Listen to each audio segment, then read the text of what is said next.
Hello and welcome to the Field of Streams podcast for Friday, June 17th. I'm your host, Dylan Higgins, joined by my co-host, Scott Strandberg. Scott, how you doing this morning? Doing well. I remembered to make my bed this time, so my mother would be very proud of me. That's good. Scott is joining me here on Friday morning, having one of our live Friday morning shows, usually paired with Brad, but Brad is out of town for the Fangraphs event going on in New York this weekend, which is really cool. If you're in the New York area, you should be joining up for that. They're going to games and having a meetup and everything, which is great. Yeah, we're not jealous at all. No, not at all. Not on the East Coast, either of us. So we are holding down the fort. Brad's having fun. Go meet up with them and the other Fangraphs guys if you're out there. But we're doing this show Friday morning. We're going to do the Field of Streams show and talk DFS again for tonight. We're doing the live show, so we have the chat going on as well. If you're watching us live, you can chat along with us on the page that is, on Autographs and tweet it out, and we can try and interact with you. But Scott back for his third time for the live show. A worthy substitute. Glad we have you on. Scott, we're looking at Friday, and is there anything that sticks out to you before we even get into it that you take away from this slate immediately? There's this slate has a lot of kind of. I don't think I'm going to be spending up at a lot of positions today. I think there's a lot of mid-range options at pretty much every spot. I don't know. It's a good day for people who like to kind of balance their budget throughout the lineup. Mm-hmm. And then also a lot of times on these Fridays, I have like way too many options. I feel drowning in options because it's 14 or 15 games. Today it's 14. There's this Cubs game going on in the afternoon. Jake Arrieta's pitching. That's exciting, but not part of DFS. We're going to ignore that. Yeah. But with 14 games, there's just so many options. And there's definitely places to go at each position, but I didn't feel as overwhelmed as I often am. So I think we'll be able to pare it down okay. Before we get into it, I talked to Matt about this earlier this week, and I don't know. I guess the big story from baseball this week, you might have another takeaway, is I got to get your 30-second opinion on this Ichiro Pete Rose hit king thing. Do you care at all? Matt and I both had what I called lukewarm takes on it, where we're kind of like, I guess. I mean, I just have always loved Ichiro, so sure. I'm just gonna say Ichiro's the hit king, man, and he's gonna have 3,000 in the majors any minute now anyway. So yeah, which is awesome. I think everybody loves Ichiro. That's definitely true. I didn't know. There was an article I think it was on Deadspin not too long ago about how Ichiro should be like a sad reminder of how these old ball players just keep going for too long before hanging it up, but then he's actually somehow still good. It's a fun story, man. You gotta love a 42-year-old who can still play center field and bat leadoff. He's been great this year. Yeah, he really has. He's on my. I think I got him on. No, I don't. Never mind. I was going to say I think I have him on my list for later, but I don't. But anyways, we still love him. Oh yeah, absolutely. Yeah, that seemed like the big thing for me from this week. Anything going on in your baseball world this week before we get into it? Let's see. Putting you on the spot for sure. Yeah, well, I wrote an article about Whit Merrifield yesterday. That was pretty well received, I guess. So if you want to check that out, is he on your DFS list for Friday? He is not on my DFS list today, but if you want to read about him in general, that's the most recent thing I've written at Fangraphs. That was, I guess, that was yesterday. What's the cliff notes on your article on Whit Merrifield? The cliff notes is that he has significantly altered his stance from what he looked like all the way through the minors up until through last year. There must have been something in the off season. He really closed off his approach, brought his hands in closer to his body. There's a lot more fluidity between his lower half and his upper half and his swing. There's a lot to like about this guy. I mean, for a 27-year-old non-prospect rookie, there's something there, so. Cool. Well, head on over to Rotographs to check that out. Check out what Scott wrote about Whit Merrifield, a guy that I'm admittedly not super familiar with, but hitting okay so far, and the Royals like him. So there's something there for sure. Well, Especially, it's nice when you see those mechanical adjustments, which you hear about, but when you can actually see him and go, oh man, yeah. In the article I have like kind of a side-by-side video comparison. I mean, even the most lay person of baseball fans would easily be able to see that there's a significant difference. So yeah, and that can explain the performance for sure. All right, let's go ahead and get into these Friday games again. Chat along with us if you have any questions. Yancey Eaton, a guest on the show last week, here in the chat with us, asking if there's any cures for a broken DFS heart when you're slumping, which I like. I don't have an answer for that, but I was venting on Twitter yesterday, crying to myself that I left Victor Martinez on my bench in head-to-head for no real reason at all. I could have got him in there, and I had him in there in mine. We hard on ourselves. So Yancey, I don't know that I have the answer for you, but I am crying along with you. I guess what's the second part of that question there? He says, wager your entire bankroll in one night. I like that idea. That sounds like a really good way to get it all back. Yeah. Yeah. All right. So let's get started for Friday. Let's look into these games. We got 14 games to pick from. There's plenty. We're doing them all together. Do you feel that in a big Friday slate, more like a GPP where you're looking for your dark horse guys, or can you still take the obvious ones because there's so many options? Or when you've got 28 teams to pick from, I think even the obvious picks are still never going to be even probably more than 15% owned, you wouldn't think. Yeah. All right. So we started catcher. Let's give it a start there. I had plenty of names at catcher. Where did you start behind the plate? I'll start with my favorite guy, and that is the aforementioned Victor Martinez. He's $2,700 on FanDuel right now, which I just don't understand. That's really, really low. And he gets Yordano Ventura today, and wouldn't we all love to get Yordano Ventura today? So VMAR for $2,700. Yeah. Well, and he's walking everyone. He's not striking anyone out. I mean, he's broken. VMAR for $2,700. I forgot to check his price on DraftKings, but I'll pull it up here in a second. So he was my favorite. Other than him, I don't want to pick on Chris Archer, but Buster Posey's just so matchup proof. Well, and Chris Archer has struggled with righties so bad this year. And so that I was looking at that start for him, and I think he might be okay because the Giants are so lefty heavy.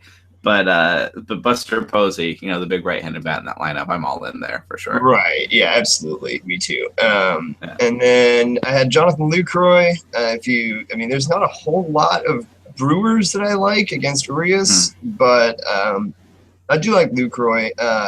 Wilson Ramos is just on fire lately, and his FanDuel price has not really done anything to change that. He's at San Diego. Christian Friedrich on the mound. There's some things to like about Friedrich, but Ramos is $3,300 on FanDuel, which is, like I said, that price is not caught up to his production at all. If you're playing on DraftKings, there's no way I'm touching Ramos because they have him priced at $5,000 on DraftKings. Can't do that. Yeah, but if you're on FanDuel, I'm all in on Wilson Ramos. Yeah, I love Ramos against Friedrich. Friedrich has this shiny 2.12 ERA, which looks real nice. Lefty in Petco, that's been going well. He has a 1.44 WHIP and 19 walks to 31 strikeouts. I'm running away. I think that he's gonna catch up in a bad way real soon. Ramos crushing lefties. I'm all in there. Not for the 5,000 price, but but for 33. Yeah, absolutely. I think that's a pretty equal bargain with the $2,700 VMART. And the other three I had just real quick. I had Russell Martin at Baltimore getting the venerable Mike Wright. I had Evan Gattis getting John Lamb, and then Wellington Castillo getting Adam Morgan is interesting to me. So. Yeah, I like Castillo getting a lefty anytime. I'm all in on that. Especially not very good one. Yeah, No, that's pretty good. Yeah, I like all those. There's a lot of places to go. It's not that thin of a position. If you want to punt it catcher, I know Yancey always talks about wanting to punt it catcher, and I think that's totally viable.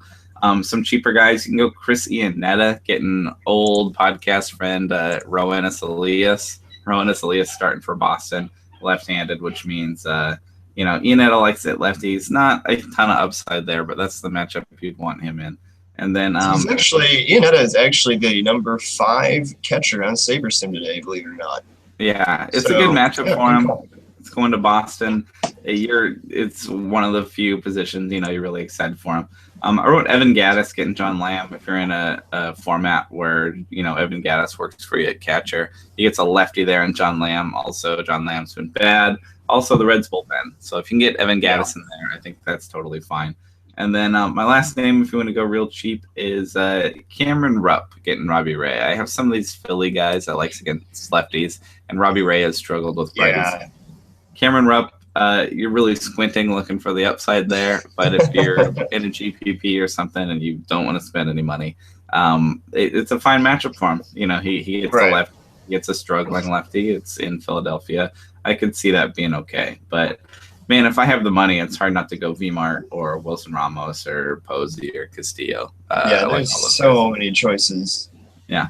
Some flexibility at catcher. How about first base? Usually where you want to spend your money. Lots of places to go there. What are you thinking of first base? I really didn't have one that stuck out as like, ooh, this is clearly my favorite play at first base today. I've got a bunch of guys that I like. Mm-hmm. Oddly enough, I think today may be one of those days where I just kind of wait to fill first base until I've got everything else, because I've got a range of players here, pretty wide range of prices. And like I said, I don't feel particularly strongly about any of them. So got Edwin Encarnacion.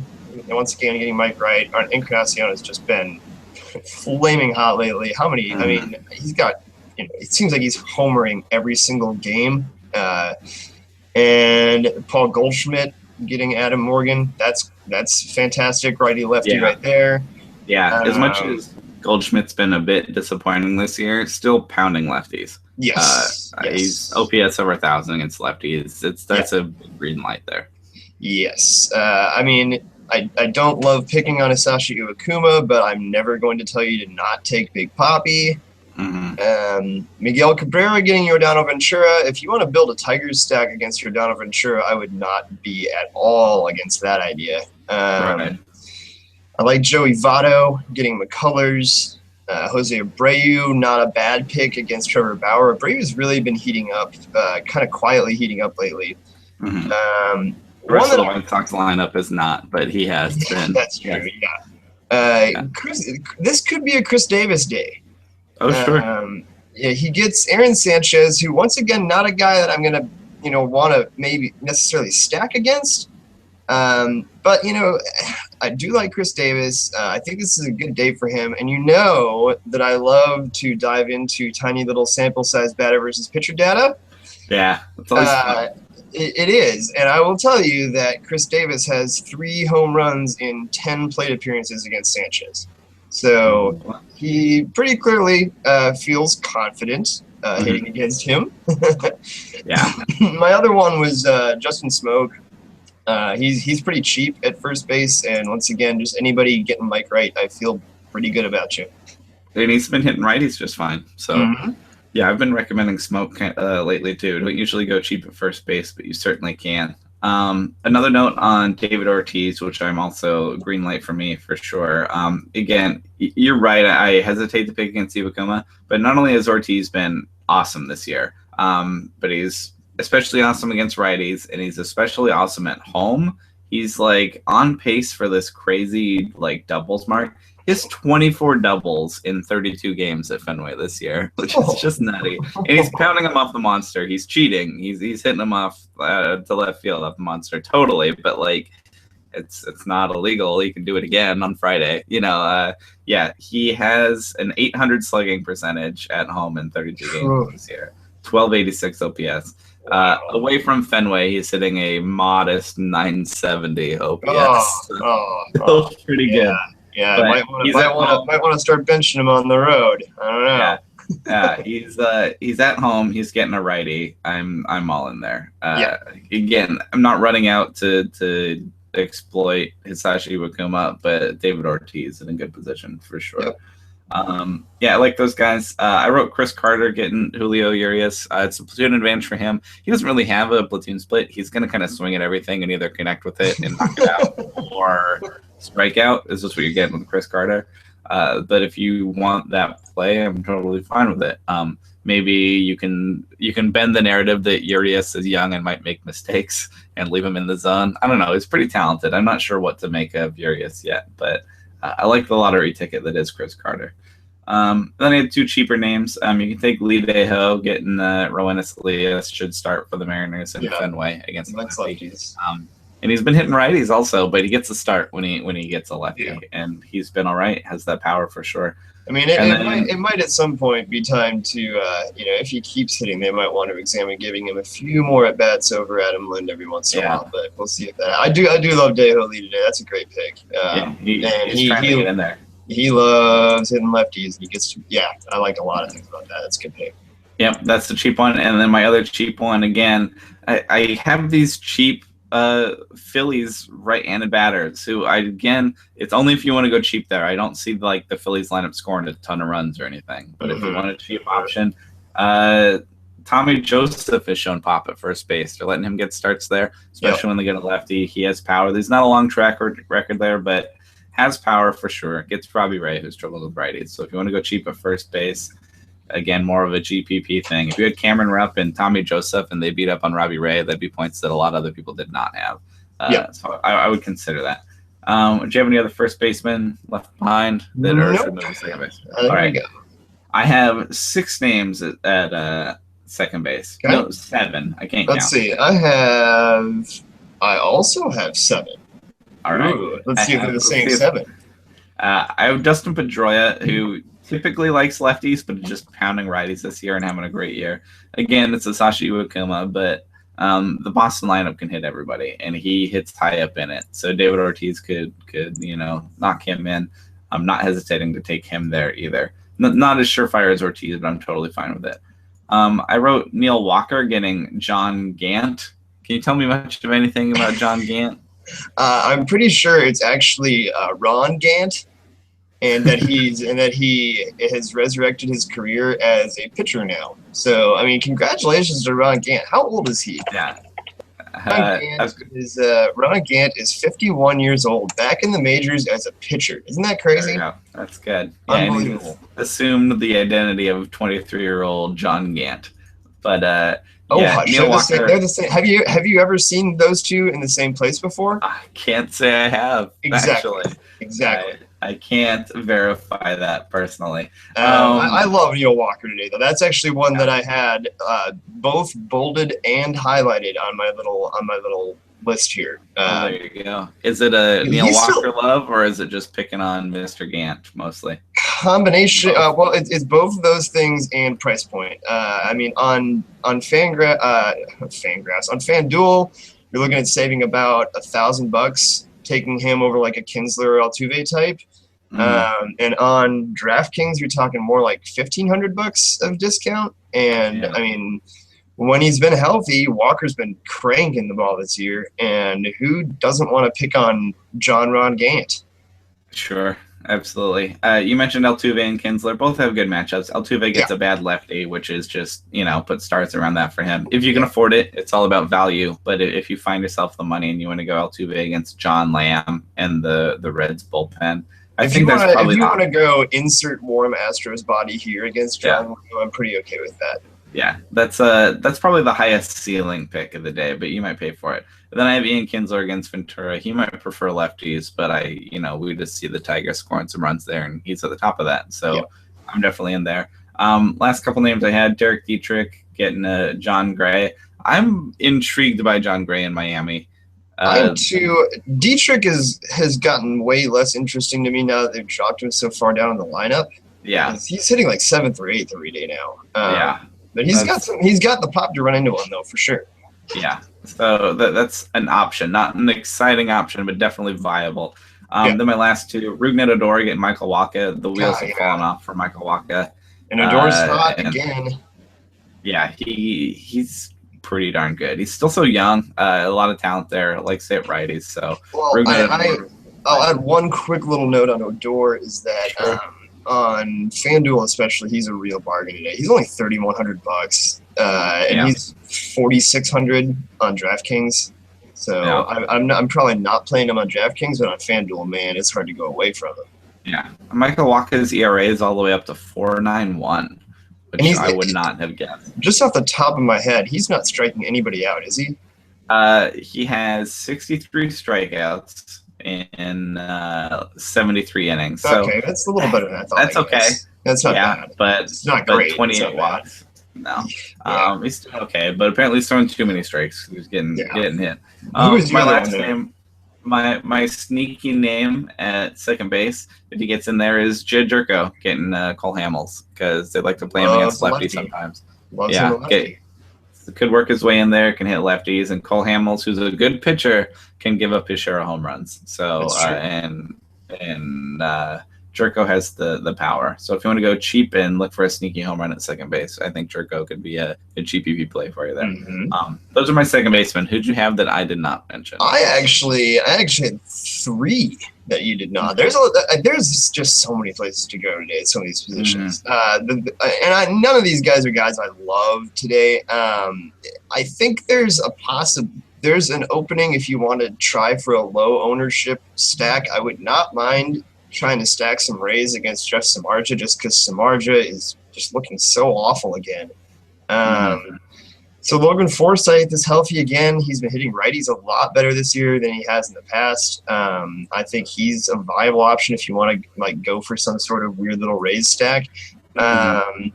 Once again, just Gene Segura, all hands on deck against Adam Morgan. If you think this offense is going to score runs today, and I do, Segura is probably going to be a pretty big part of that. Yeah, he's right-handed, and this year has hit righties and not lefties, which is kind of weird. He has the backward splits, but there's a part of me that's like, oh, not a great spot for him. There's a part of me that's like, it's Adam Morgan. And he'll be hitting at the top of the lineup, and all he's got to do is get on base, and good things are going to happen. The other one I had that I really don't mind, and this is more just picking on the pitcher than it is liking the hitter, is Starlin Castro is super, super cheap, and he gets Pat Dean from Minnesota, and Pat Dean is horrible. So, and the advantage for him. He's been better against lefties. So I like that. But that's all I had. And like I said, you named the guys I really like. My two guys that I'm probably actually rolling out and playing in my lineups today are Walker and Odor. Sure. Yeah, those are good ones. The cheap options are always good. I don't mind, we've talked about this before, DFS. You're both going for the statistically best option, but you're also not just playing for the most points, but you're trying to play against other people and what they might do. So backward instincts or zigging where everybody else zags or whatever you want to call it can be really helpful. So if you look at Segura and you go, oh yeah, but the splits say it's a bad pick, that can make it a good pick, in a crazy way. Right. Because other people don't go there. DFS is kind of a weird monster in that way. It's a weird direct form of competition where thinking backwards can be helpful. So in other words, I like those picks. I like Forsythe, Segura, Starlin. The point that they're not obvious is really helpful.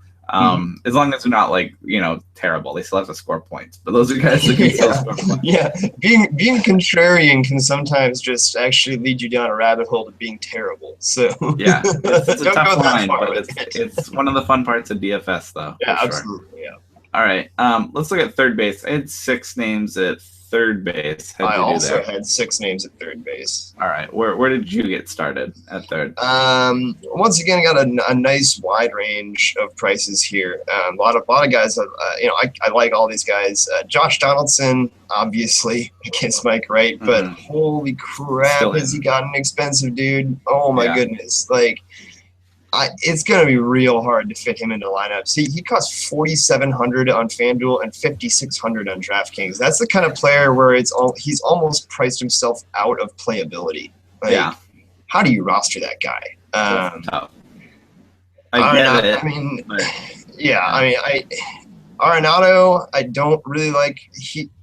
He's still on FanDuel. He's still at Coors prices in Miami, so I'm not interested in that. On DraftKings, he is 4,600, so a full $1,000 cheaper than Donaldson. And that matchup against Adam Conley does not scare me. He gets the platoon advantage. Conley's been very hit and miss this year. When he's on, he's on. But when he's off, he's way off. I don't mind. Nolan Arenado, it's a guy we've talked about a lot on the podcast. He usually prefers righties. He usually has the backward splits or sit righties. He's done that. But isn't Conley really susceptible to righties, though? I think there's something about Conley. I'm looking again. I'm looking at the update, and Arenado's been hitting lefties lately because now his splits have become much more normal. So it's an update. We're not always checking on him, and I'm following up. And Arenado now hitting lefties better. So you're right. The home road isn't great, but back to him liking lefties. I don't know. He's so good. I'm usually not that worried about it. Well, yeah. I mean, and especially with that price tag on DraftKings, if you can save $1,000 by going from Donaldson to Arenado, and if you're paying up at third base and you're on DraftKings, I don't think you're spending an extra $1,000 to get Donaldson over Arenado. That's ridiculous to me. Yeah. I don't mind Todd Frazier. Trevor Bauer has been another one of those guys who's just been so up and down this year, and Frazier is just so good. And I think he's kind of a sneaky, will probably be a very low-owned option there. So, always a guy who can run into one or two. Castellanos, once again, are you a Tiger? If the answer is yes, then you have daily value today because you're playing against Rodano Ventura. So Castellanos I like. Michael Franco, we were talking about getting Phillies against Robbie Ray. He's probably their best bat today. Yes. You love Michael Franco against lefties, especially bad ones. Yeah, and that's not a sneaky option. That's not a sneaky Phillies option. That's just that's a good option. Yeah. The other one, and this is FanDuel only. On FanDuel, for some reason, would you like to play a guessing game as to why Anthony Rendon's price tag has fallen to $2,800? I mean, he's been disappointing, but not that disappointing. No, and I think he's overpriced on DraftKings at $4,500. But I mean, when you've got a $2,800, $4,500 split between those prices, that's probably a pretty good indicator that you've got some value there on FanDuel. And once again, not scared of Christian Friedrich, gets the platoon advantage, et cetera, et cetera. So yeah, those are my guys. There's a really wide range there. I mean, you go from Donaldson costing $4,700 to Rendon costing $2,800, and I wouldn't hate you for playing any of those six guys. Right. Rendon 743 OPS on the year, a little bit disappointing for a guy that can absolutely rake when he's on. Right. But the lefty-righty thing, he's 928 OPS against lefties. He's hitting them just fine when he has the advantage. And Christian Friedrich, left-handed, not great. So green light for Anthony Rendon. Sure. Yeah, on FanDuel only, but on FanDuel, that's a crazy bargain, man. Yeah, I got two more names for you. Two guys that maybe not pure third baseman, but Johnny Peralta gets Cole Hamels, and he's a switch hitter, but in his career, he's done a little bit better against lefties. And again, if the thing with Cole Hamels is you're hoping for a home run. He doesn't implode that often, but he can give up homers, and Peralta could do that. And then guy plays a number of places, but Jurickson Profar, I'm going to bring him up as a third baseman. Might fit for you other places, but consider Profar getting Michael Wacha as well. He likes to hit righties. He's been pretty good for the Rangers. Yeah. And might play at another spot, might fit somewhere else, but this is where I'm going to bring up Jurickson Profar. Is totally an option for the Rangers. It's good to see him playing and getting in there. Yeah, it really is. They kind of thought that he would be in the Rougned Odor spot at this point in his career, but he's, now making his own new spot. It's a good problem to have. Too many. Yeah. Yeah. For sure. All right. Let's talk shortstops. I only had 4, which is actually surprising. It's a tough, at least for me, it was a tough shortstop day. But 4 can be plenty. I wrote Xander Bogaerts getting Hisashi Iwakuma, who he prefers the lefties. Don't get me wrong. I usually want to use him against a lefty, but he's been so good this year. You're going to pay for it, but it's an option. He can still hit righties, and I think the Red Sox, just being in that lineup is such a big deal, and especially where they bat him. So if you want to go him, and then the non-advantage, but still fine, I'll take Bogaerts. I wrote Trevor Story getting Adam Conley. Trevor Story, I wish it were Coors, but he can hit lefties and righties. He'll be fine there. He has the power to run into one. not ideal, but I think it'd be fine. Also, I'll point out on Story that he, for some reason, he's like the one Rocky who's priced on like at non-Coors prices today. He's $3,100 on DraftKings on FanDuel. He's $3,100. That's pretty cheap for the upside that a guy like him brings, especially with the platoon advantage today. Yeah. I'm in there. I think it'll be fine. You're just hoping he can get a hold of one. And Adam Conley has his good starts, but like I said, has his bad starts. I wrote Aledmus Diaz getting Cole Hamels. He's right-handed. That's a platoon advantage for him. He has preferred righties so far this year. So again, it's not ideal. I have all these guys that I like kind of like that are, like aren't in the perfect situation. Yeah, Diaz. I will point out that Diaz did have a pretty heavy regular platoon split in the minors. He was a much better hitter against lefties in the minors. So I'm not. Yeah, I'm with you. I'm not worried about that at all. Yeah, I again, my 3 options so far, like I like them. They're not perfect. They're not, they're not 10 out of 10s, but like I still like them. The one again that I am all in on though, that I don't have any hesitations about is Jonathan VR getting Julio Urias. That guy loves hitting lefties. Loves hitting lefties. I don't think Urias is going to stay in the game that long. When he comes out, he's a switch hitter, and he'll, it's going to have not a problem with whoever comes in, unless it's Kenley Jansen. But like he can handle the Dodgers bullpen. He can run. He has power. Hit one out last night. Like I love Jonathan VR. I'm having that moment, and I brought it up before, where he was one of my preseason sleepers that I really liked, and now he's blown up, and you like can't get a piece of him. You got to pay for him if you want to use him. That said, green light for me. That's my favorite shortstop option of the day if you want to pay for it. I think Jonathan VR going to LA is going to be pretty darn good. Who'd you have at shortstop that I didn't? Because I need some help. Let's see. One that I love actually is there's not a whole lot of Dodgers that I'm confident in picking offensively, but Corey Seager is one that I will definitely load up on. Zach Davies has been way, way better than anyone would have expected. At the same time, man, you just gotta love Corey Seager's opportunity tonight. I mean, I would not be surprised if Seager has a massive game. His price has really fallen on DraftKings. It's down to $4,000. So I love Corey Seager tonight. The other one I had, if you want to go cheap, once again, like I said, there's an opportunity in here for a really under-owned Rays stack, in case Samardzija blows up again. And so Brad Miller could be a very cheap part of that action. But yeah, for the most part, I think the guys I'm actually going to be playing are like that mid-range trio of like Seager, VR, Story. Those are my guys for today. Yeah, I like that for sure. Zach Davies, we'll get to when we get the pitchers, but I don't know what's going on there. I definitely looked at Dodgers and just kind of didn't pick one, but Seager might be the best pick right now for sure. Yeah, I like him a lot. Definitely a shortstop option right there. Yeah. And then let's try to handle the outfield. There's a million options. You go ahead and you start on this one. How about? So we'll try and gloss over the ones we don't really need to get into. You can take the Red Sox outfielders, especially Mookie Betts and Jackie Bradley Jr. Neil Gomez will be fine. Take your Blue Jays, take your Jose Bautista, and your Michael Saunders, getting Mike Wright. Yep. Fine with those. Nothing special there. I have Jay Bruce and Adam Duvall getting Lance McCullers. They're both have significant power. Can both hit righties. They'll both be fine. But let's look at some more specific splits, especially these guys against lefties.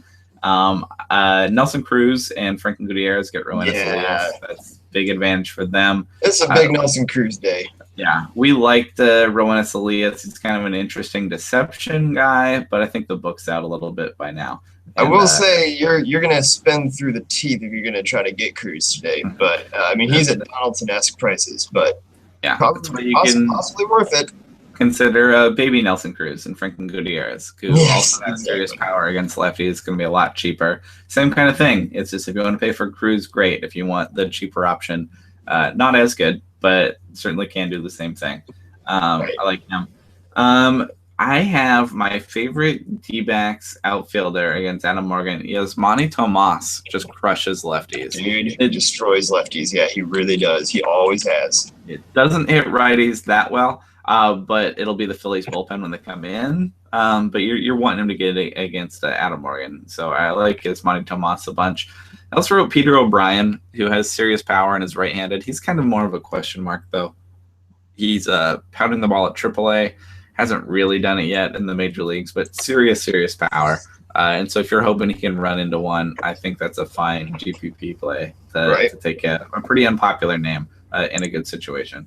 I wrote Rajai Davis getting Jose Quintana. Jose Quintana's looking a little more pedestrian lately, but he's still pretty darn good. So that's not juicy at all. You know what I found interesting about this is that, we always talk about how Rajai Davis is one of those guys who, he just mashes lefties, but then you worry that he won't be able to steal as easily against a lefty.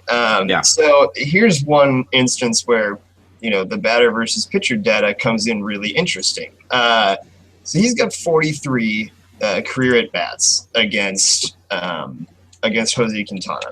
Mm-hmm. So let's see here. Okay, so he's got 13 hits in that time, and he has stolen 7 bases off Quintana. So he's not afraid to run there. No, not at all. Yeah, that's, again, we would like to joke about how worthless batter versus pitcher stuff is, but for little details like that, I mean, when you've got a guy who's clearly not afraid at all to jump on the base paths against a guy, Well, and so much of stolen bases is not speed or skill as much as decision to go.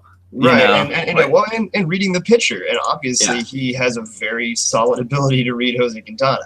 He has Quintana figured out, or the White Sox catchers might be the same. Either way, yeah. I like that a lot. That's a really good point. That's some good analysis, and that he's going to go for it, and he can hit lefties. He can get on. So yeah, that makes me feel better about my Rajai Davis pick for sure. I put Ryan Rayburn getting Adam Conley. They like to use him against lefties. I don't probably replace Gerardo Parra getting there. And isn't Parra hurt anyway, or at least kind of hurt? I don't know that off the top of my head. I know he left a game the other day, and Rayburn had to replace him against a righty, and then Rayburn homered against a righty, which was just hilarious. I don't remember that ever happening. Yeah, it looks like he's been playing more instead of Parra. Parra has been just bad too, just really bad. Oh, Parra's on the DL. You and I are both off. He's more hurt than we thought. So there you go. Ryan Rayburn will play. Not up on my Rockies disabled list situations, but I like Rayburn to get a lefty for sure. And then Stephen Piscotty getting Cole Hamels. Oh boy, does Stephen Piscotty pound on lefties. Yes, he's pretty good against righties, but mashes lefties. Might not give you the homer you want, but A+ there against Cole Hamels. And then my last lefty masher that I got to mention, Jason Worth, who gave one of the best post-game talks. Man. Yes, he did. Yes, he did. If you haven't seen that, go find it. My cats are getting into it back there. For those of you on video, they're getting cat fights. They are. It's an occurrence every time I come on here. That's good. That's the bonus of Scott's appearance on the video shows. Anyway, Jason Worth, not only entertaining guy, despite what he says, the skills have declined, but still mashes on lefties. Gets Christian Friedrich. And he's hot lately, so that always helps. I believe in that. If you want him in Petco, I'm not worried about it. He'll be just fine. So those are a lot of my favorites in the outfield. Scott, who are you looking at that I did not mention? Okay, my favorites are, Cespedes and Granderson. Once again, just pile on to Ron-John Gant. Carlos Beltran getting Pat Dean. Beltran has been hitting again. And, I mean, who is ever going to be afraid of Pat Dean? And also, target field doesn't really suppress righty power very much, and he'll be hitting from the right side. A lot of things to like about Beltran today. I don't think you mentioned him, did you? Oh, I didn't, but I like that a lot. Cool. All right. Another one I had that I don't think you mentioned was Cole Calhoun getting Kendall Graveman. Kendall Graveman's just so meh. And Calhoun's been hitting again lately. Jock Peterson is the only non-Corey Seager Dodger that I would feel comfortable playing. He's been good. Zach Davies is weird, and I don't get it. And he's Peterson's pretty cheap. I'm not as if you want to go cheap against Ron-John Gant, you've got Michael Conforto, who is seemingly healthy again after, going like 1 for 98 or something like that with his bad wrist, and then finally hit a homer. So maybe he's back. You're like, maybe? I don't know. Yeah, possibly. A couple of cheap options. On FanDuel, this one's weird. Kevin Pillar does prefer lefties, but once again, just anybody with a pulse against Mike Wright. And Pillar's been on fire lately. Went yard twice yesterday. And he's $2,900 on FanDuel as opposed to $4,800 on DraftKings. I don't know where that comes from. Do you think they just juice up against Mike Wright? Is it an opposing pitcher thing? Maybe, but I mean, okay, so if you look at just Blue Jays player values, Kevin Pillar is $4,800 on DraftKings, and Edwin Encarnacion is $5,400. So it's like why? No, it doesn't make any sense. But on FanDuel for less than $3,000, Pillar's been raking lately, and Mike Wright scares no one. The other one, I'm not going to pile on against Matt Harvey, but Malik Smith has been red hot. He's incredibly cheap. He's stealing bases. If he gets on, the dude is trouble. So Matt and I have said he's the only Atlanta Brave, other than Freddie Freeman. You can still trust Freddie Freeman. But other than that, we've dug real hard. Sometimes the Braves get really nice matchups. We're like, great. And then you dig in, you're like, who do I even try? Like, and it's Malik Smith. Yep. It's it. We come away with him and go, all right, there's some upside there. He steals bases. He hits doubles and triples all the time. I mean, he's hot right now. Like I said, I'm not picking on Matt Harvey, but Malik's is a really cheap guy if you need to save some money. The other thing I would say is look out for who the Tigers end up starting in their outfield, because there's gonna be somebody really, really cheap out there against Yordano Ventura. And once again, if you have a pulse and you're facing Yordano Ventura, let's get you in the lineup. Might be Steven Moya, and I like Steven Moya. Yeah, it could be Steven Moya, and he's going to be really, really cheap. JD Martinez possibly out for the year after fracturing his elbow yesterday, which really sucks. Yeah. Cameron Maybin is still questionable with that quad tightness. I mean, Cameron Maybin is kind of always questioned. Hasn't he been day-to-day for like 7 years now? It feels like it. Yeah. And every once in a while, he's good for a few weeks. You're like, oh, there it is. And then, but yeah, I think, keep an eye out. It probably will be Steven. If it is Steven Moya, I think that's going to be, I'm looking up his prices right now, but that's going to be a really, really cheap pick. Good prospect can hit. I like Steven Moya. I think that's a place to go. Yeah, I'll see if I can find it here. That was the end of my outfielders. So okay. The only couple I had left, Christian Yelich getting John Gray in Miami. I'm fine with that. Christian Yelich is just awesome. And then George Springer getting John Lamb. Ooh, I had Springer too. Yeah. Any Astros are pretty good, but I think Springer's probably the favorite getting a lefty there. You want to guess how much Steven Moya costs today? $2,500. Yeah, bare minimum. Oh boy! If he's in, I'm in there. Yep, he's a bare minimum player. He can hit. That's a good pick. I'm giving a thumbs up there against Giordano and in that Tiger stack. Go nuts. Yep. He's going to have guys on base in front of him. Yep. So, we like that. Last one I had is Nomar Mazara getting Michael Wacha. I assume you're okay with that too. Oh yeah. We're picking on Michael Wacha. Easily run into one. Yeah. Okay, let's try and deal with all these pitchers. There's a lot of options for sure. Man, I was able to compress pretty well. How many do you have? I just kind of write down everybody that's interesting. Okay. Or at least because I think it's good to talk about all of them. It's the position I like to talk about most because it can mold your lineup. So, right. Well, and there's also, today is odd because there are some really weird pricing discrepancies between FanDuel and DraftKings today, which we'll get into as we go. So cool. All right. I have Aaron Sanchez getting Baltimore. Aaron Sanchez has settled into being a good, not great pitcher, but good, and I think that'd be fine. I'm always a little intrigued by any pitcher going to Baltimore because they whiff so much. Yeah. But they also pound homers, so it's always a boom or bust pick. He's an interesting guy for GPPs because he's going to be low owned, and if he strikes out 10, you're not going to be shocked, and you're also going to be one of the only people that has those points. So. Yeah, he could blow up, but I think GPP play totally could have a good game. Mhm. I trust Jose Quintana against the Indians just fine, don't you? As do I. Yep, he's on my list as well. But I would also consider the flip side Bauer. Bauer is pretty inconsistent, but the White Sox have been cold. It's not going to shock anybody. I mean, my regular co-host Matt, hardcore White Sox fan, and he has identified the term he's been using is that he's gone full Randy Quaid in Major League 2, where he's like wearing his jacket inside out and he's like cheering against his own team, and he just like has the X on his hat. Like he's all out on the White Sox.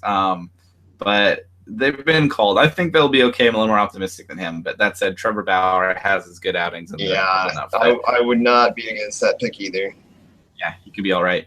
Matt Harvey has his question marks, but it's the Braves, right? It is the Braves. And also so he's the first guy who has weird pricing discrepancies. I'm not touching him on DraftKings. He costs over $10,000 on DraftKings. He's actually more expensive on Let's see here. He's one of the most expensive pitchers in the day on DraftKings. I'm not down with that. I'm not going to spend over $10,000 on Matt Harvey. It kills the upside, even though we could have a great outing. Right. But then how much value are you really getting from him when he's that expensive? You want to know who's the most expensive pitcher on DraftKings today? I'm trying to think if I have a quick guess off the top of my head. It's not Samardzija. Is it Cole Hamels? No, I don't know. Michael Fulmer.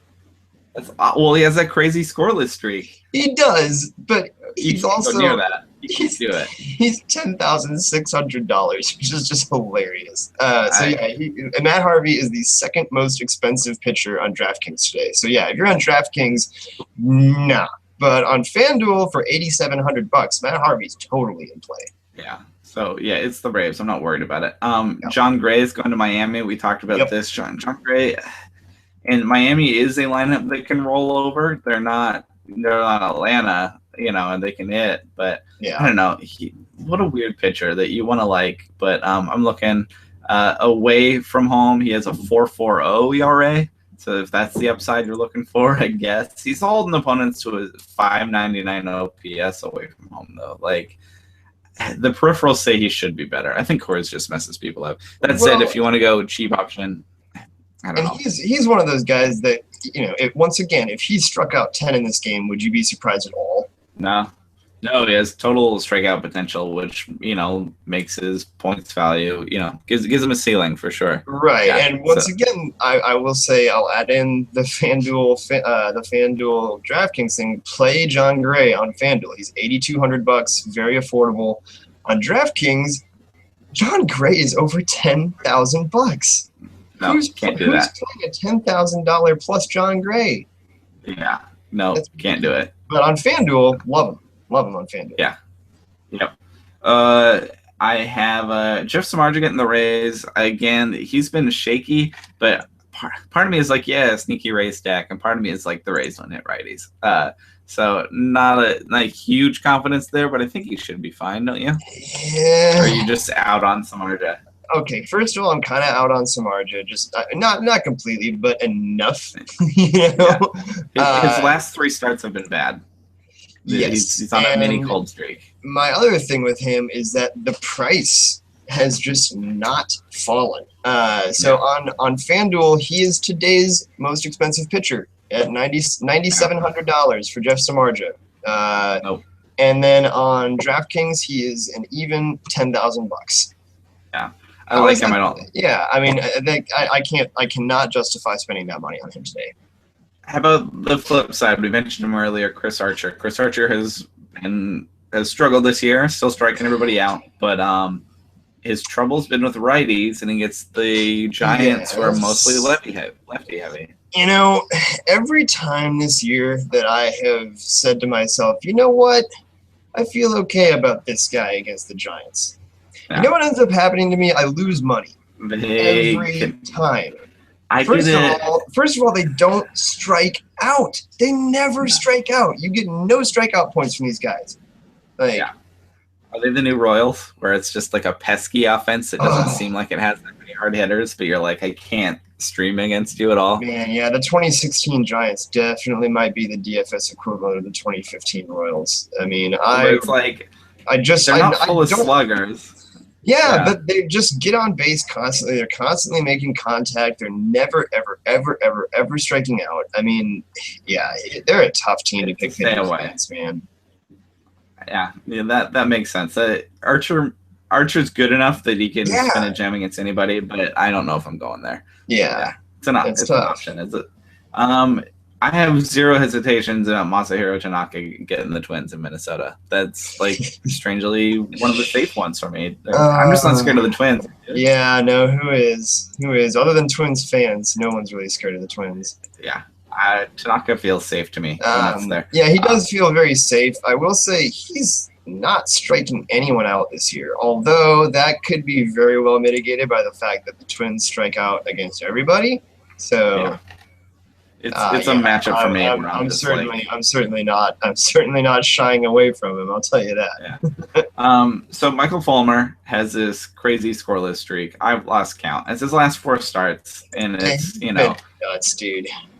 I don't know what's going on there. He definitely was a big prospect for them, and he started the year cold, but he's settled in. He's figured it out, and he's not coming out of nowhere. A lot of people maybe didn't know his name. Wasn't like an incredible baseball prospect, but in the Tiger system, he's not a nobody. And right. He's 23, so the talent is. I mean, I don't know. He's priced himself out of everything, obviously. Yeah, so. I mean, on FanDuel, he's still 8,400. Let's see. So you think he's going to be like too popular also? Like things like yes. First of all, yeah, when he's the 11th highest priced pitcher on FanDuel and the number 1 highest priced pitcher on DraftKings, which is a nice way to illustrate how crazy the discrepancies are today. The thing about Fulmer is that once again, that Kansas City team, every time I try to pick against these guys, like I said, it's like with San Francisco. I pick against them and I lose money. It's a consistent fact of life. I'm not as scared of them. I believe you. I mean, it's just the lineup is not the one it was before. Well, that's very true. They've got the injuries, to Alex Gordon and to Moustakas, and have really watered down that team. Absolutely. Yeah. But the wheels have got to come off of Fulmer at some point, don't they? To an extent. And I feel like a blazing hot game in Kansas City could be the time for that to happen. It's gonna be hot today. I'll tell you, it's been real hot down here. So yeah. I just also again with something that gets national attention like that, like a scoreless streak. I think a lot of people are going to be like, "Oh yeah, that guy." I want to be part of that. Yeah, so I think he could totally have a fine outing for sure, and he can have the run support against Ventura. I'm just going to try and be a little bit sneakier. Yeah, and especially since on DraftKings he's so expensive, and on FanDuel there's other options I really like in that same price range. Yeah. So I'm not telling you not to do it. I'm just telling you I'm not. Yeah, neither am I. Yeah, I'm not either. Yeah. Okay. How about Cole Hamels getting the Cardinals? You okay with that? They're not that great against lefties. Yeah, I'm probably not. I wouldn't do it, but I wouldn't like make fun of you for doing it. It's one of those. Like I'm not. I mean, as much as we're like kind of tired of Cole Hamels and not that into him anymore. He's still good. 3.14 ERA. Yeah, he's still really good. He's been just fine. So if it's almost like we're bored of him, I feel like. Cole Hamels will do. That could be. It's just been awesome forever. And he gets the Cardinals. So I think that's totally fine. Again, they're a below average offense against lefties. Yeah. I have to apologize once again about the construction workers outside my house that we avoided for most of the show. My deck's almost done. Oh, I can hear it. I'm worried it's going to show up as background noise. I can't hear it at all. So okay, well that's good. My deck is almost finished. They're replacing on the side of the house. But we're almost done. A few more pitchers. Matt Shoemaker gets the A's. I'm way more excited about him than Michael Fulmer. Yes. Yes. The strikeout to walk thing is nuts. It's absolutely crazy what he's been doing. It is. I don't have the specifics, but it was like 40 some strikeouts to 1 walk over his last bunch of starts. That walk came in the last 40 inning or so. I think it was 49 strikeouts in a row before, like 49. Yeah, 49. And the walk went to Carlos Santana. Yeah, all right, walks constantly. Yeah, yeah. So it's one of the easiest to walk players there is. I don't know what's going on there. I know the A's are broken. It's all about that. I'm all in, man. He's completely like I'm all in on Shoemaker too, and it's because like like we were talking about with Merrifield earlier. There's mechanical adjustments that are very clear and obvious. Like it's a different pitcher. He's throwing his splitter way more than any other pitcher in baseball, and when your splitter is easily your best pitch, well, that's a pretty good idea, isn't it? Like, Shoemaker has been awesome, man. It's unbelievable. Isn't it crazy that we're sitting here in the middle of June talking about how awesome Matt Shoemaker has been? And if we were sitting here at the end of April, we would have been like, "Oh my goodness, pick on Matt Shoemaker today." Oh, it's Matt Shoemaker. Did. Matt and we ragged on him a lot. The joke was that he was horrible. My co-host Matt declared that we couldn't call him Matt Shoemaker anymore. We're just going to call him Matt Shoe. That he had lost the right to be called Matt Shoemaker. And we had to officially take that back and be like, no, you're ridiculous. It's Friday, June 17th, and 3 of the best pitchers on the slate are Michael Fulmer, Matt Shoemaker, and Zach Davies. I don't know what's going on. Yeah, it's been a weird year, man. Zach Davies. So here's the thing. I often say that when it comes to hot or cold streaks for me, it takes 3 starts before I buy. Like 1 great start, I'm like, that was neat. And 2 great starts in a row, and I'm like, okay. Once you've done it 3, now I'm like, all right, I have to buy at 3. And same with cold streaks. If a guy got shelled 3 times in a row, I'm like, all right. But he now has allowed 2 earned runs across his past 3 starts. Yeah. It looks like 21 strikeouts to 4 walks. Like he's straightened out. It's only 3 starts, so don't get me wrong. But it looks good, and it's the guy that had talent, and he started poor, but I mean, it's his first year up. No, second year up, pardon me. Here's another. This is another one where like the pricing differential between the sites is just nuts. On DraftKings, he's $9,800, which is just it's too much. However, on FanDuel, $7K even, which is really cheap. And the Dodgers are not hitting that well. And like when I was going through here, I think we only had 2 Dodgers that we even lightly recommended from the hitting side. I think that's the discussion here. It's not Zach Davies, it's the Dodgers. It's the Dodgers, and it's the price have been a stay away offense in the past for sure. They're a little broken right now. I think they can turn it around. There's enough talent in that lineup. They could definitely, figure it out. But right now, it like you said, it's Seager and it's Peterson. Other than that, I'm not worried about it. So Zach Davies, I'm cautiously going ahead with for sure. Here's so the question I always ask myself when I'm setting GPP lineups is there a way that this guy can get me 6x value? Like that's the big thing with spending up at pitcher. Like for example, just 2 days ago, we had all those aces were starting. It was like Clayton Kershaw day, and like Strasburg was on the mound too. And at the end of the day, I looked up the top 10 on FanDuel for like their biggest contest of the day. And in the top 10, there was 1 Kershaw owner and 1 Strasburg owner. And those were the 2 highest earning pitchers. Like those are the 2 highest point total pitchers for the day. But because they were so expensive, they cannot pay off their value. Like, it's hard to win with aces. Clayton Kershaw would have to hit like 82 points to get 6x value. That's insane. He's done that like once, and he's awesome. But Zach Davies for $7,000. So you're sitting there thinking, oh, okay, well, can he get me 42?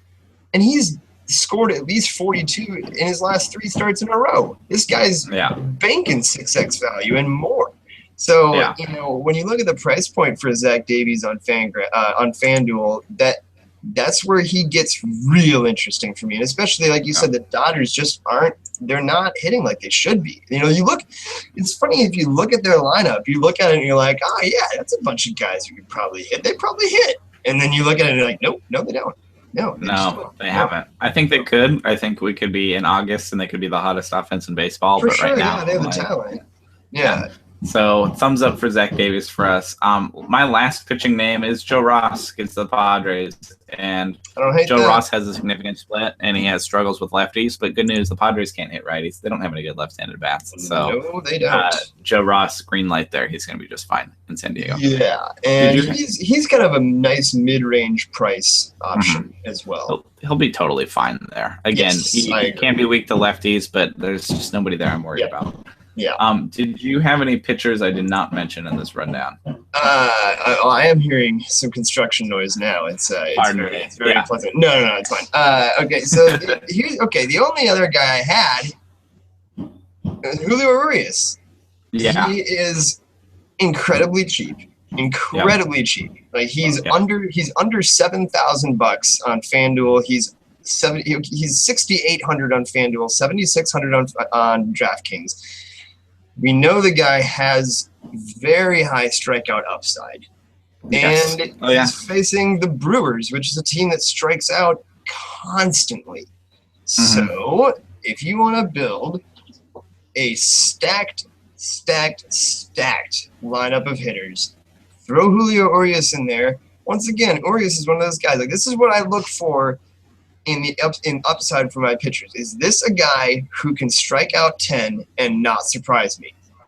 In this matchup, Julio Urias could go 6 innings and strike out 10 Brewers, and I'd be like, oh yeah, well that was that's possible. He has a 5.82 ERA so far, which is bad. But he has 21 strikeouts and 7 walks already in 17 innings. Like, he's already doing the strikeout thing. Like, that's there. That skill's there. He's been considerably better in each successive start. Like, his last start was easily his best. He went 5 1/3, 1 walk, 7 strikeouts against the Giants, the team that never strikes out. So, I mean, I'm also not opposed to, I'm not opposed to picking on him either. If you want to take your Brewers, like your VR and your Lucroy, do it, Yeah.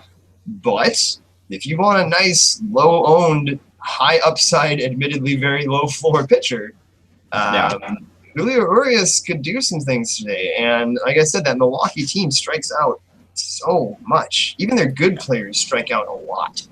Yep. Well, for the Field of Dreams contest, a lot of these guys came in under 50% owned. Matt took Trevor Bauer against his own White Sox, which I totally get. I'm taking Zach Davies hesitantly, but kind of got to go with it. But there's a lot of options there for streaming. We'll peek at Saturday. Saturday's kind of a tough streaming day. There wasn't a whole bunch. I'm taking Chase Anderson getting the Dodgers.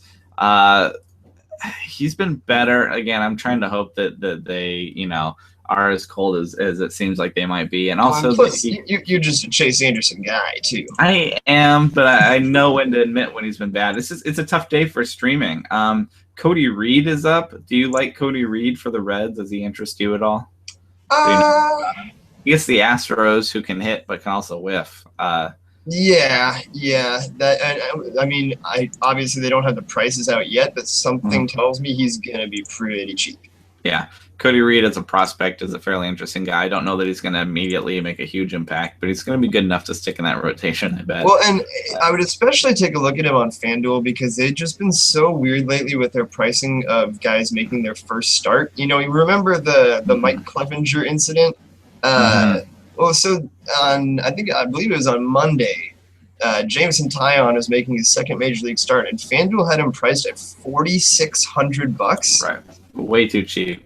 I mean, he was cheaper than several hitters, and he scored 51 points. I won more money on that game than I have in any contest all year, and it's because I played him and then the top 4 Rockies because I had all the money in the world. So yeah, take a look at that because a lot of times FanDuel especially will really underprice those guys. Yeah. Matt is taking Matt Moore, getting the Giants, and Matt Moore's been really bad, but the Giants are mostly left-handed, so I could see Matt Moore kind of working things out, especially on there, and at least having, again, hopefully he has the stuff to strike out some Giants. We'll see if that's true. Also, Tim Lincecum making his 2016 debut for the Angels on Saturday. He gets a soft landing spot against the Angels and Zach, but I mean, that'll be worth watching. I don't know they'll be any good, but that'll be worth at least worth. It's another guy who, if he's cheap enough, I'll think about it. Oh boy, He'd have to be real cheap. But once again, he's one of those guys who could be like $5,000 or something. They do these weird pricing things sometimes, so who knows? And then if he costs actual real money, I'm not doing it. Yeah. The must-watch game might just be Max Scherzer getting the Padres, though. Maybe not for DFS and trying to pay for those aces, but just in terms of a name on the schedule, seeing Max Scherzer go to Petco is like, all right, that's appointment viewing. That's gonna be dangerous. Yeah, and then on Sunday, peeking at that real quick, Matt is taking Nate Eovaldi getting the Twins. Nate Eovaldi has been questionable, but the Twins have been more questionable. Yeah. That's a fine matchup. I'm going with the most boring streaming option in the world. That's Mike Leake. He gets Texas. Mike Leake I'm really bored all of a sudden. Yeah, he 48% of that ownership has come down, but I think he's competent enough. It's on a day without many great options, I'm going there for Sunday. Right. And then, is there anything else on Sunday that stuck out to you? Taijuan Walker gets David Price. That's kind of interesting in Fenway. I like both those guys. Yeah. But other than that, it wasn't a great streaming day. Drew Pomeranz gets the Nationals. That'll be cool. And then Sunday Night Baseball, Jameson Taillon, like you mentioned, getting Kyle Hendricks is also kind of interesting too. That is. And the Cubs have been a little more beatable lately for pitchers. I've noticed that there have been some pitchers who have had some weird success against them lately. Like, wasn't a little more mortal. Like Jared Eichhoff just like completely shut them down 6 days ago or something like that. That was one that jumped out to me. I was like, what? Like the Cubs? Jared Eichhoff? How's that happen? Also Sunday, next start for James Shields gets the Indians, and we'll all be watching there. I keep trying to talk Matt down from the ledge when it comes to James Shields. Oh, yeah? Is he on a James Shields ledge? Oh, he's just on a White Sox ledge. Right. So it's, yeah. Ready to proclaim James Shields the worst trade ever, the worst pitcher in the world. I'm like, he'll be okay. I think he's broken. I think something's wrong. Yeah, man. I think there's been something very wrong with him since he got to San Diego, man. Yeah. I don't know what's up, but that'll be worth at least, if not watching, checking the box score on Sunday. All right, that should about do it for us for Friday and through the weekend. Scott, you have an article on Whit Merrifield at Rotographs. What else you got going on? What are you doing this weekend? Oh, man, this weekend I'm watching WWE's Money in the Bank pay-per-view on Sunday. That's what I'm doing. Okay, you're a wrestling guy. I'm not a wrestling guy, but I have friends that are, and I'm always like peripherally interested. At least to hear about it. Sunday's going to be awesome. It's a really good card. Yeah. All right.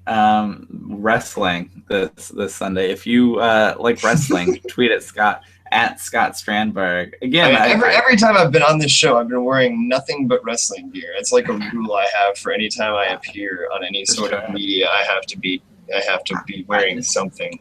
I didn't grow up with it, and I think it's a really hard thing to get into as an adult. I like sports, and I like I really like comedy, and I've heard some really good like interviews and podcasts with wrestlers. Just like as performance art, it's super interesting, and I like hearing people talk about their craft. So like again, I'm very peripherally interested in wrestling. It's cool stuff. Just go to a live show sometime. And I've heard that too. Because I've heard that. I like to liken it to hockey, where like you don't really like watching it on TV until you've been live, and then you're like, ooh, I like this now. Yeah, I could see that for sure. I could be talked into checking out an event for sure. Anyways, so that's what I'm doing this week. I don't really have any other big plans beyond that. I've got some work to kick around on, but nothing crazy. Yeah. Well, Scott's on Twitter at Scott Strandberg, writing over at Rotographs. Go check out his stuff, especially on Whit Merrifield, who could they're batting him high in the lineup. He even could make himself a DFS player for sure. I'm on Twitter at HigginsFOS. Let us know what you thought of the show. Thanks for participating with us, and checking out our live show. If not, thanks for listening later in the day. Good luck with your Friday games. There's a lot to pick from. Hopefully, ran it down for you, and I'll be back on Monday with Matt as usual, and all next week. So for Scott, I'm Dylan. Thanks for listening, and have a good weekend.